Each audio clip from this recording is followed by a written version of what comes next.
রাজধানীতে আবারও পলিটেকনিক শিক্ষার্থীদের সড়ক অবরোধ, ঢাকার বাইরেও চলছে একই কর্মসূচি, বিভিন্ন জায়গায় বন্ধ ট্রেন চলাচল। প্রকৌশল 10ম গ্রেড শুধুমাত্র ডিপ্লোমাদের জন্য বরাদ্দ, এখানে বিএসসিরা অযৌক্তিকভাবে আমাদের দাবির বিরুদ্ধে তারা কাজ করতেছে। পলিটেকনিক গ্র্যাজুয়েটদেরকে উপসহকারী প্রকৌশলী এবং দ্বিতীয় শ্রেণীর গ্যাজেটেড কর্মকর্তা হিসাবে প্রজ্ঞাপন দিয়ে গেছে।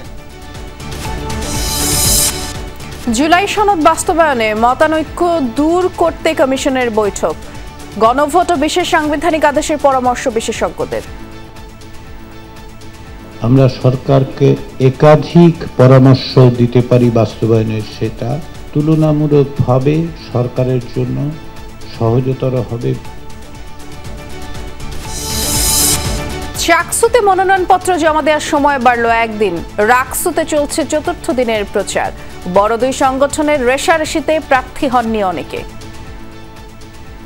মেয়েদের হলে কিন্তু মেয়েরা মেয়েদের নিয়ে কাজ করবে, সেই পর্যায়ে এসেও কিন্তু সেখানেও তাদেরকে সাইবার বুলিং এর শিকার হতে হয়। নারীদেরকে যারা হেনস্থা করে অনলাইনে এবং অফলাইনে, এই ক্যাম্পাসের ভিতরে আপনারা এখনো সর্বোচ্চ কঠোর ভূমিকা পালন করেন। শেখ হাসিনার বিরুদ্ধে ট্রাইব্যুনালের মামলায় নাহিদ ইসলামের সাক্ষ্য আজ। মাহমুদুর রহমানকে দ্বিতীয় দিনের মতো জেরা করছে আসামি পক্ষ। 6 মাস ধরে পানি নেই রাজধানীর হাজারীবাগের বাড্ডানগর এলাকায়। বাড়ি ছাড়ছেন ভাড়াটিয়ারা, দুর্ভোগের সীমা নেই স্থানীয়দের।